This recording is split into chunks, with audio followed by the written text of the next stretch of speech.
อุ่นมาเฮ็ดงานอยู่ประเทศไทยอุ่นก็บ่คิดว่าอุ่นสิได้อยู่ดนขนาดนี้เลยทุกคนก็เป็นเวลาประมาณ4-5 ปีแล้วที่อุ่นบ่ได้เมื่อบ้านเฮ็ดงานแต่อยู่ไทยอย่างเดียวถามว่าอยู่ดนปานนี้มีเงินมีคำมีหยังหลายบ่มีทุกคนก็พอได้กินได้ใช้ไปนี่แหละก็มีอยู่เล็กๆน้อยๆนะแต่ว่ามันบ่ได้มีในโตหรอกมันเอามาเฮ็ดมาสร้างอยู่บ้านก็บ่ทันได้แล้วอิหยังหรอก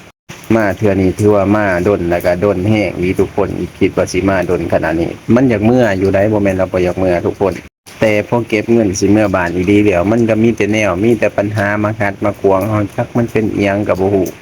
ปีนี้ก็ตั้งใจว่าสิเมื่อจักเดือน1 2เดือนเนี่ยถ้าเป็นไปได้ก็อยากเมื่อโดนๆแน่แหละแต่ว่าฟังเบิ่งตามสภาพการเนี่ยทุกคนเพราะว่าบ่ได้เมื่อหลายปีแล้วสังคมบ้านเฮาบ้านเมืองเฮาก็เปลี่ยนไปหลายเติบเล็กน้อยน้อยๆแน่ๆแต่อุ่นจากมากเมื่อบ้านเขาก็เอาผัวเอาเมียอะไรลูกนำใดก็มีได้ทุกคน ปีนี้ก็สิหาเวลาหาโอกาสเมื่อยามบ้านยามเมืองแน่ก็จักสิเป็นแนวใดเป็นกำลังใจให้อุ่นแน่เด้อ